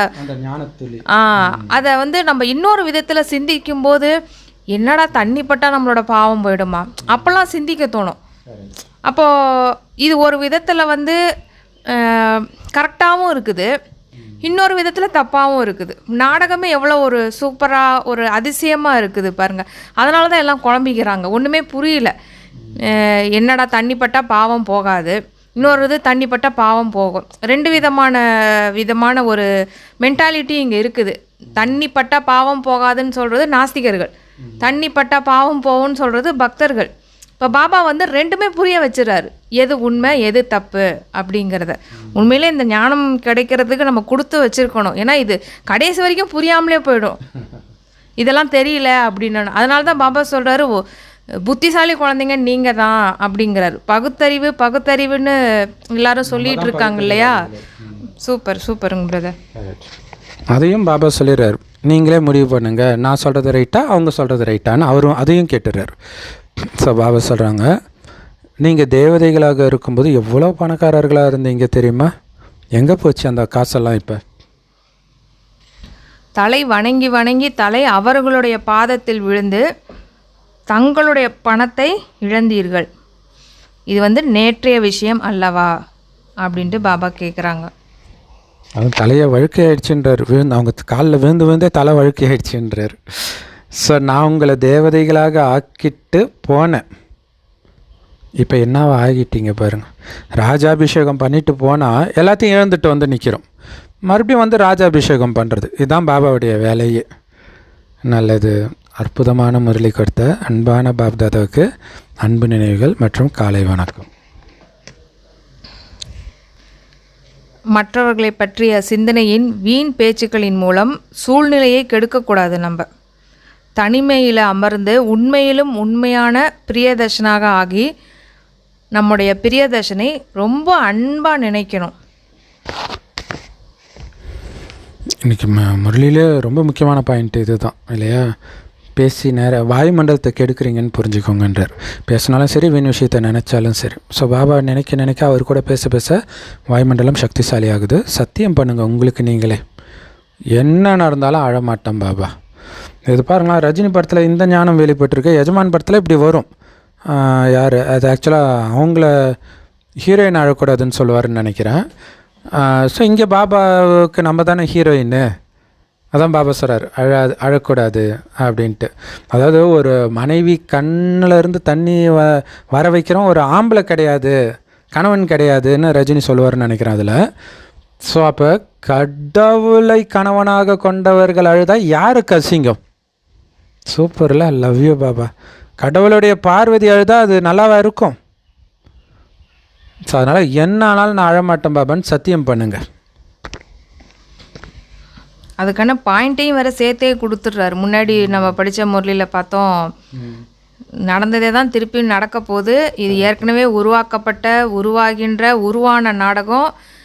எல்லாரோட நடிப்பும் கரெக்டாக பதிவாயிருக்குது, அவங்களோட நடிப்பாக கரெக்டாக நடிச்சிட்டு தான் இருக்கிறாங்க. ஸோ அதனால் இங்கே எந்த விதமான நஷ்டமும் கிடையாது. அதனால் அதை பற்றி நீங்கள் ஃபீல் பண்ணாதீங்க, அழ வேண்டிய அவசியமே இங்கே கிடையாது அப்படின்னு சொல்கிறாரு. சூப்பர். ஆக்சுவலாக நம்ம பழைய தமிழ் நூல்களெல்லாம் இருக்கும், ஒரு பெண் வந்து கணவன் வீட்டில் கஷ்டப்படுறத வந்து அப்பா அம்மா கிட்ட சொல்ல மாட்டாலாம், ரொம்ப சந்தோஷமாக இருக்கிற மாதிரியே காட்டிக்குவாலாம். ஏன்னா சொன்னால் அது கணவனுக்கு கெட்ட பேருன்ட்டு. அந்த மாதிரி அப்போ கடவுளை கணவனாக கொண்டவர்கள் நம்ம எப்படி இருக்கணும்? அடுத்த செகண்டே சொல்கிறாங்க, என்னமோ கடவுள் நடத்துகிறாருன்னு, நீங்கள் கோபம் வருது உங்களுக்கு, அழுவுறீங்க, டக்குன்னு கேட்பாங்க, பாபா தான் ஞாபகப்படுத்துகிறாருன்னு புரிஞ்சுக்கணும்.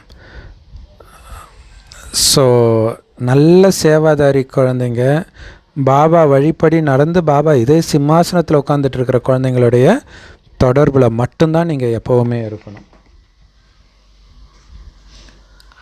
அவர்களுடன் தான் சகவாசமும் வைக்கணும்.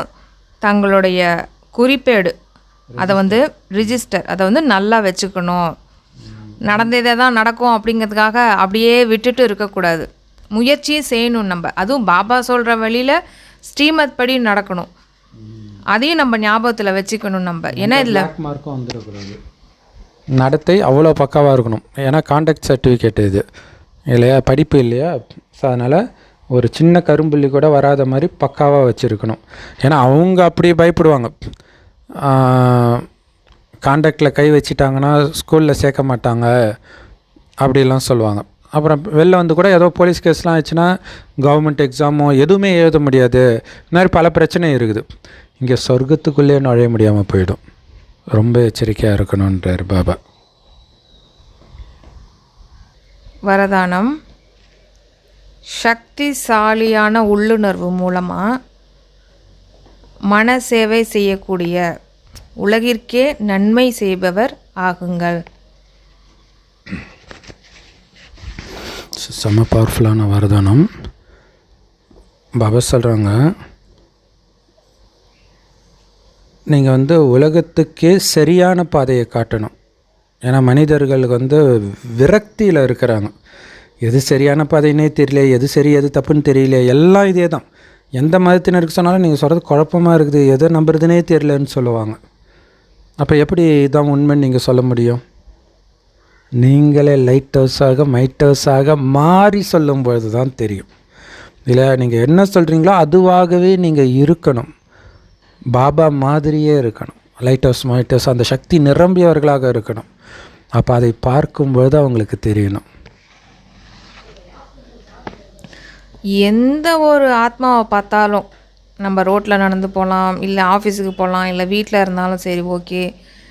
எந்த ஆத்மா உங்கள் கண்ணுக்கு முன்னாடி பட்டாலும் இவங்களுக்கு ஏதாவது கொடுக்கணும் அப்படிங்கிற லட்சியம் வைங்க. இன்னையிலேருந்து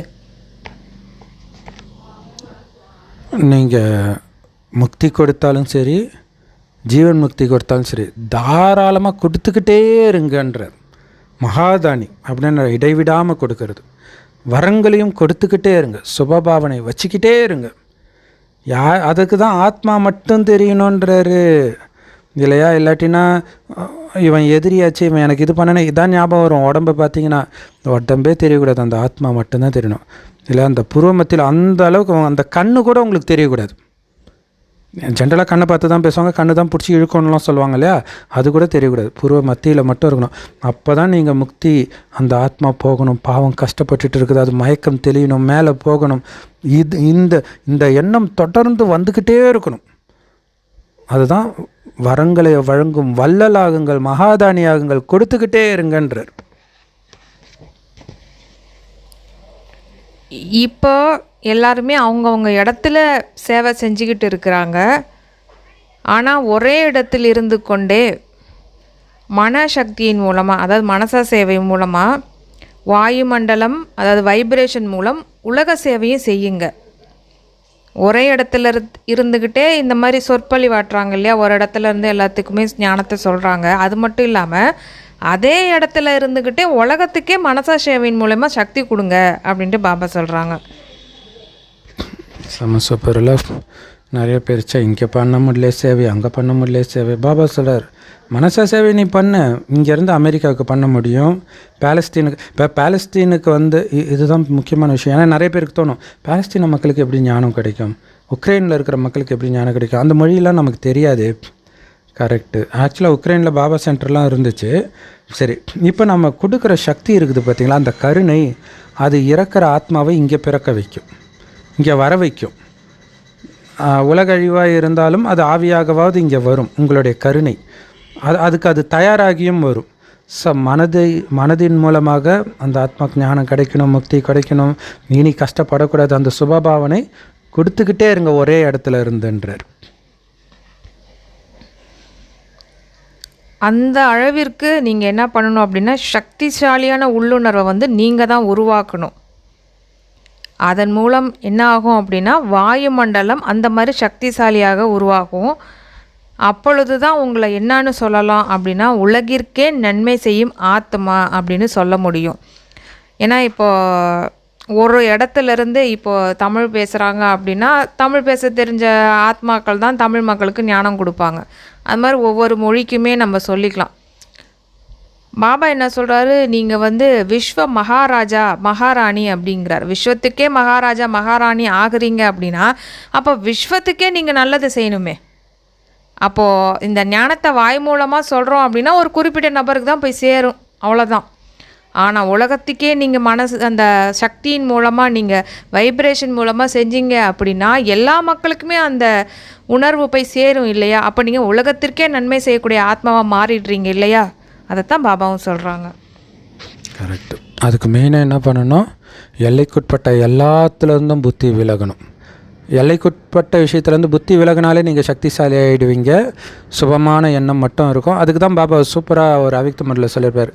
பாபா குழந்தை ஆனதுலேருந்து வீண் விஷயத்தை உள்ளே விடலைனாலே நீங்கள் சக்திசாலியாக தான் இருப்பீங்கன்னார். சூப்பரில். அப்புறம் எப்படி மற்ற எண்ணம் வருன்றார். வீண் விஷயத்தையே உள்ளே விடலை அப்படின்னா வீண் எண்ணங்கள் எப்படி வருன்றார். ஸோ இது அதாவது நீங்கள் இங்கே இருக்கக்கூடிய விஷயத்தையெல்லாம் சினிமா பார்க்குறது, வீண் விஷயத்தை கேட்குறது, இதெல்லாம் தியாகம் பண்ணுறது எதுக்கு? உலகத்திற்கு நன்மை செய்கிறதுக்காக. அதனால தான் கோயில் கட்டி கும்பிட்டுட்டு இருக்கிறாங்க. நாமளே சுற்றிக்கிட்டு இருந்தோன்னா நம்மளே எப்படி கோயில் கட்டி கும்பிடுவாங்க? ஸோ இதோடைய தொடர்ச்சியாகவே ஸ்லோகனில் வருது பாருங்கள். அசிரிக்கான பயிற்சி மற்றும் வீண் எண்ணங்கள் அப்படிங்கிற உணவு பத்தியம் வைக்கிறது மூலமாக தன்னை ஆரோக்கியமாக ஆக்கிக்க முடியும் அப்படிங்கிறாரு. அசிரி பயிற்சினால என்ன அர்த்தம்? உடல் இல்லாத நிலை, ஆத்ம பயிற்சி. அதாவது பரந்தாமத்தில் பாபா கூட இருக்கிற பயிற்சி. அங்கே யாருமே இருக்க மாட்டாங்க, நம்மளும் பாபா மட்டும்தான் இருப்போம்.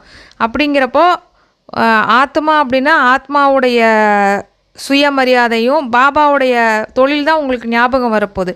வேறு எதுவுமே ஞாபகம் வரல அப்படிங்கிறப்போ வீண் எண்ணம் எப்படி உங்களுக்கு ஞாபகம் வரும்?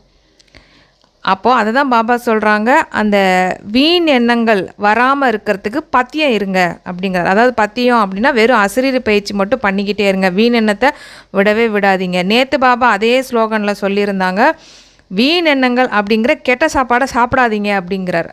அதே தான் இன்றைக்கும் சொல்கிறாரு, உணவு பத்தியமாக இருங்க அப்படிங்கிறார். அப்படி நீங்கள் இருந்தீங்கன்னா ஆரோக்கியமாக இருப்பீங்க அப்படிங்கிறார். ஆரோக்கியமானா எப்போவுமே நம்ம சுப பாவனையாக சுப விருப்பத்தோட எல்லாத்துக்கும் நல்ல ஆசைகளை கொடுக்கக்கூடிய ஆத்மாவாக நம்ம இருப்போம். இல்லை அப்படின்னா கொஞ்சம் கெட்டது நமக்கு வந்துருச்சுனாலே எல்லாமே வர ஆரம்பிச்சிடும். கோபம், காமம், பற்று, பேராசேகங்கான்னு எல்லாமே ஒன்று ஒன்றா தலை தூக்க ஆரம்பிச்சிடும். இதை தான் பாபா கெட்டது அப்படின்னு சொல்கிறார். கெட்ட உணவு சாப்பிட்றது மூலமாக கெட்டது தானே வெளிப்படும். அதை தான் பாபாவும் சொல்கிறாங்க. கரெக்டு. கெட்ட எண்ணங்களே வரக்கூடாது. கெட்ட எண்ணங்கள் வரக்கூடாதுன்னு என்ன அர்த்தம்? கெட்ட எண்ணங்களை உற்பத்தி செய்யக்கூடிய எதையும் நாம் பார்க்கவோ கேட்கவோ கெட்ட சகவாசத்தில் இருக்கவோ கூடாது. இருந்துச்சு அப்படின்னா தானாக கெட்ட எண்ணம் வந்தே தீரும். ஸோ அதிலேருந்து விலகி இருக்கிறதன் மூலமாக ஆத்மா சக்திசாலியாக ஆகும். பாபா சொல்லுவார் இல்லையா, எக்ஸசைஸ் பண்ண உடம்பு தெம்பாகிற மாதிரி அந்த அசிரீரி பயிற்சி ஒரு செகண்ட் அடிக்கடி பண்ணுறதன் மூலமாக ஆத்ம பலமாக மாறுது அப்படின்னு சொல்கிறார். அப்படி பலமாக இருக்கும்போது தான் நீங்கள் மற்றவர்களுக்கு சக்தி கொடுக்க முடியும். ஸோ அடிக்கடி நான் ஆத்மா ஆத்மா ஆத்மான்றது மைண்டில் ஓடிக்கிட்டே இருக்கணும். அவ்யக்த இஷாரா. இப்போ பாபா என்ன சொல்கிறாங்க, இப்போ நீங்கள் சொற்பொழிவு ஆற்றுறீங்க இல்லையா, அதனுடைய ரூபத்தை மாற்றிக்கோங்க அப்படிங்கிறாரு. அது என்ன அப்படின்னா உலக அமைதிக்கான சொற்பொழிவு அதிகம் செஞ்சிட்டீங்க. இவ்வளோ நாளைக்கு என்ன பண்ணீங்க? உலக அமைதிக்கான சொற்பொழிவு எல்லா இடத்துலையும் நீங்கள் செஞ்சிட்டீங்க. ஆனால் ஆன்மீக ஞானம் மற்றும் சக்தி என்றால் என்ன மற்றும் அதற்கான வழி என்ன, இந்த சத்தியத்தை பண்பாட்டுடன் நிரூபணம் செய்யுங்க அப்படிங்கிறார். ஸோ மற்றவர்கள் பைபிளில் இது இருக்குது, குரானில் எப்படி இருக்குது, மகாபாரத்தில் எப்படி இருக்குது, அதையும் அவங்க ஞானம் ஆன்மீக ஞானம் தான் சொல்கிறாங்க. ஆனால் அதில் சக்தி இருக்குதா, அதை படிக்கிறவங்கள வச்சு தான் அதை கண்டுபிடிக்க முடியும். அந்த சக்தியை நீங்கள் நிரூபிக்கணும். அப்படின்னு அர்த்தம், நீங்கள் அதன் சொரூபமாக மாறி இருக்கணும். அடுத்தது, இதோடைய ஆதாரம் யார், இந்த ஞானத்தை கொடுத்தவர் யார், அதை நிரூபிக்கணும். எப்படி? உங்களை மாற்றிக்கொள்வதன் மூலமாக. இல்லை நீங்கள் இது கடவுளே வந்தாலும் அவனை மாற்ற முடியாதுடா. அப்படி மோசமாக இருந்த நம்மளை மாற்றி காட்டும்பொழுது அவங்களுக்கு தெரியும் இது கடவுள் தான் இந்த ஞானத்தை கொடுக்குறார். ஸோ நல்லொழுக்கத்தின் மூலமாகத்தான் சத்தியமான தந்தையை உங்களால் நிரூபிக்க முடியும். அவர் தான் இந்த ஞானத்தை கொடுக்குறார் அப்படின்ட்டு. ஒரு அவைக்த முரளியில் கூட பாபா சொல்லியிருப்பாங்க, நீங்கள் என்னதான் பேசினாலும் உங்களுடைய அந்த பண்பாட்டின் மூலமாக தான் அவங்க ஏற்றுக்கவே செய்வாங்க அப்படின்னு பாபா சொல்லியிருப்பாங்க. அடுத்தது பாபா என்ன சொல்கிறாங்கன்னா, தாய்மார்கள் மிக நல்ல காரியம் செஞ்சுக்கிட்டு இருக்கிறாங்க, காலத்தின் அனுசாரமாக இந்த மாதிரி பூமியை தயார் செய்யுங்க அப்படின்ட்டு அப்பா சொல்கிறாங்க. ஸோ அதன் மூலமாக இங்கே நடந்துட்டு இருக்கிறது கடவுளுடைய காரியம்னு அவங்களுக்கு தெரியணும் இல்லையா, உங்கள் காரியம் கிடையாது. ஓ, இவங்களை வழி நடத்துறது கடவுளா அப்படின்னு அவங்க தெரியணும். அந்த மாதிரி உங்களுடைய நடத்தை இருக்கணும். நமக்கு தான் எல்லா டெஸ்ட் பேப்பரும் வரும், ஆடாமல் அசையாமல் சிரித்த முகம் மாறாமல் பேசுகிறதுல தான் இருக்குது. லௌகீகத்தில் கூட பாருங்களா, கணவனை கொலை பண்ணியிருப்பாங்க, அந்த அம்மா டிவியில் இன்டர்வியூ கொடுக்கும்போது ரொம்ப நிதானமாக பேசுவாங்க. ஆச்சரியமாக இருக்கும், எப்படி இவங்களால் இப்படி பேச முடியுதுன்ட்டு. அப்போ நம்ம எப்படி இருக்கணும்? நம்ம கதறி அழுதுட்டு இருந்தால் முடிஞ்சு போச்சு, பாபா பேரை எடுத்துட்டோம், அதை புரிஞ்சுக்கணும். ஸோ இப்போ சூப்பராக பண்ணுறாங்க சிஸ்டர்ன்ற மாதிரி அது இருக்குது. ஆனால் இப்போ அந்த ஒவ்வொருத்தரும் தேவதையாக தெரியணும். அதுதான் நிலத்தை தயார்படுத்துறது. ஸோ அப்பா மகனை வெளிப்படுத்தினார், பைபிளில் வரும் ஃபேமஸான டைலாக் இது இல்லையா, பிதா என்னை வெளிப்படுத்தினார், நான் பிதாவை வெளிப்படுத்தினேன்ட்டு. அப்போ கடவுள் தான் சொல்கிறார், நீ என்னோடய குழந்தைன்னு. அப்புறம் தான் நமக்கு தெரியும், இல்லைன்னா தெரியாது. இப்போ அவர் தான் என்னுடைய அப்பான்றதை நீங்கள் மற்றவங்களுக்கு வெளிப்படுத்தணும் உங்கள் நடத்தையின் மூலமாக. அப்படி வெளிப்படுத்தும்போது தான் அங்கே அந்த தேவதையே பேசுகிற மாதிரி, கடவுளே பேசுகிற மாதிரி அவங்களுக்கு ஃபீல் ஆகணும். நீங்கள் ஒரு மேடையில் பேசினாலும் சரி, நேருக்கு நேராக பேசினாலும் சரி, அப்படி அவங்களுக்கு ஃபீல் ஆகும்பொழுது தான் பிரத்யக்ஷ கொடி ஏற்றப்படுகிறது, பாபா வந்துட்டாருன்றது ஏற்றப்படுகிறது. ஸோ அப்போ ஒன்றும் இல்லை, இது அந்த இயேசு கருணாமூர்த்தின்னு ஒரு படம் இருக்குது. ஸோ அந்த மாதிரி படங்களை நீங்கள் பார்க்கும்போது தெரியும், அவர் பேசுகிறது மற்றவங்க பேசுகிற மாதிரி இருக்காது. அதேமாதிரி ராமாயணத்தில் ராமர் பேசுகிறது, கிருஷ்ணர் பேசுகிறது. அப்போ பக்தி மார்க்கத்திலே அவரை தனியாக தெரிய வைக்கிறாங்க, நடந்துக்கிறதன் மூலமாக, ட்ரெஸ்ஸில் கிடையாது, நடந்துக்கிறதன் மூலமாக. அப்போ அந்த மாதிரி நான் நடந்துக்கிறேன்னா வெளியில் மட்டும் இல்லை, உங்கள் வீட்டிலேயே, உங்கள் கணவன்கிட்டே, உங்கள் மனைவிக்கிட்டேயே, உங்கள் குழந்தைகிட்டேயே, அவங்க பாபா குழந்தையாக இருந்தாலும் சரி, இல்லாட்டினாலும் சரி, அப்படி இருக்கும்போது தான் வெளியில் அந்த குணம் வரும். வீட்டில் சாதாரணமாக நடந்துக்கிட்டிங்கன்னா வெளியிலையும் சத்தியமாக அப்படி தான் நடந்துக்குவீங்க. ஸோ ரொம்ப கவனம் கொடுக்கணும். அதுக்கு தான் விடுபட்டு இருக்கணும்ன்றார். விடுபட்டு இருந்தாலே யார் மேலேயும் வெறுப்போ இருக்காது. வெறுப்போ இருந்தாலே சாதாரண தன்மை தான் வெளிப்படும். விடுபட்டு இருந்தால் தான் உயர்ந்த தன்மை வெளிப்படும். ஓம் சாந்தி. செம்ம பவர்ஃபுல் முரளி. Love you Bap Dada. Thank you Bap Dada. குஷியாக இருங்க, குளிர்ச்சியாக இருங்க. ஓம் சாந்தி.